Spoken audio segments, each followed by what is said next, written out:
Thank you for watching this Last Mile Priphets video. What are the biggest problems that parcel receivers have in the UK, and how can you deal with them? Keep watching to find out more. Last Mile Priphets is brought to you by Parcel Pending by Quadient. Gary, I've had a few problems sleeping recently, so my bedtime reading was, are you ready for this? The Ofcom 2025 Parcel Delivery Satisfaction Survey. Well, that rattles people under, to be honest, so I'm surprised you struggled to sleep after reading that. Well, anyway, but actually there's some interesting stuff in there. And I'm going to focus on one chart, which hopefully our editor will put below or above or wherever it goes. And it looks at the specific issues in terms of what the average is of those issues and what the best performer has achieved. And honestly, I'm not too surprised, but let's go through them. And feel free, Gary, to jump in with your own view because you are the guru on the UK. So parcel delivery delay, an amazing 8% on average experienced a delay, and the best performer was still around about 5%. I've read the same thing, and I didn't take it to bed with me as you did, Marek, because I'm not sad. But what I took away from it was, overall, the general level of lack of quality and performance. Not one particular carrier or one particular player or anything, but overall, these are big percentages.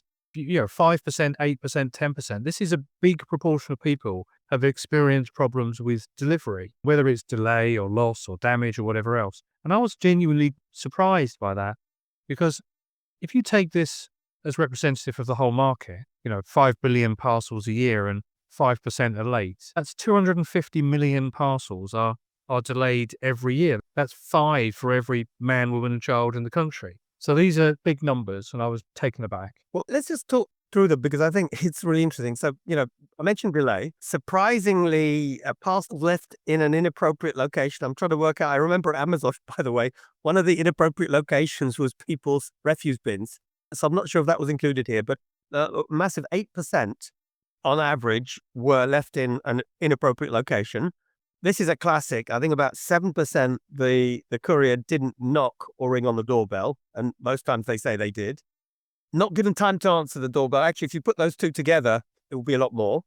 No attempt to deliver in person. I think that's sort of pretty much a similar thing. What have we got? Others we've got, not delivered at all, 4%. I think those are the biggest because some of them repeat each other. Yeah, and I think the summary of what you're describing there is delivery agents in a hurry. If you had to draw a thread through all of that, it's reluctance on the knock on the door because they're going to have to stand and wait, or they knock and they don't wait very long at all, or they make no attempts and put the parcel in an inappropriate place. Now, this chart doesn't point fingers at anybody in particular for doing it, but I think if you do live in the UK and you see this data, I think there's going to be quite a few people sort of nodding along to some of this information that it has happened to them. I came home, I went to visit one of my kids overnight the other weekend. I came back on Sunday to find a parcel leaning against my front door, went and looked at the tracking information, and it had been delivered at 11:31 p.m. at night, the night before.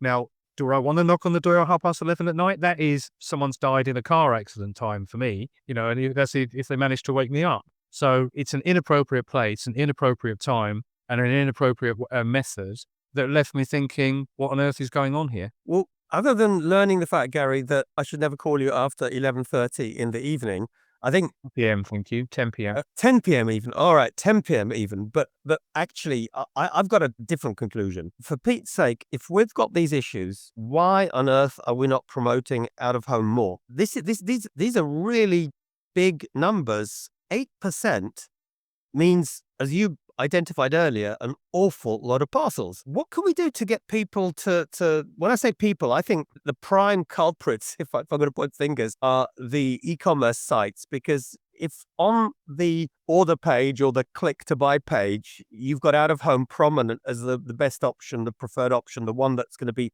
safest for the customer, is going to be very different. No, I agree. And I think we touched on this last month when we talked about port piracy and theft, and how a lot of that, or all of that, in fact, could be prevented by using an out-of-home option, using a PUDO store, using a locker, or using any of the kind of alternative delivery methods that the carriers do offer on their apps and on their websites. And it is maybe a testament to people that aren't getting involved with it enough. But I know for a fact, getting those options visible on the checkout page is no small task. It's a very contested bit of IT real estate on a website. and a shopping app, and getting any changes on there is extremely problematic. But unfortunately, there are a few companies out there now that are specializing in making that happen. And you know what, Gary? The smart cookies actually understand that for an e-commerce player, it's all about successful first-time delivery, because that's what generates customer experience. And unlike traditional retail, the sale isn't when someone clicks. The sale is when they've received the goods, because if you don't get the goods on time in the right state, or the right goods indeed, then you'll just click somewhere else and return that item.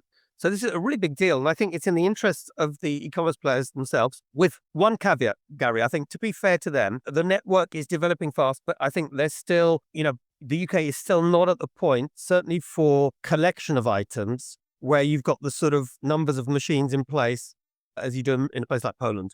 So that is the caveat. But I think if everyone works together to make that happen, it will be possible. Yeah, if Royal Mail achieve their ambition of, 24,000 out-of-home locations, I mean, you are starting to get to that level of saturation, density, convenience, pick your word, to make it a realistic proposition for everybody. But yeah, we're on the journey. We're not quite there yet. But these figures are alarming. I think we probably, based on this, pretty much everybody watching this has been affected by it in some way, and there needs to be an effort to do better. So I think the writing's on the wall, Gary. Out of home needs to come faster. This is worrying. And, to be fair, given issues with labor, issues with parcel volumes growing, there's no other way. And let's watch with interest. But if e-commerce players, carriers, and customers start choosing out of home, I think we'll see these figures improving dramatically. Yeah, let's hope so.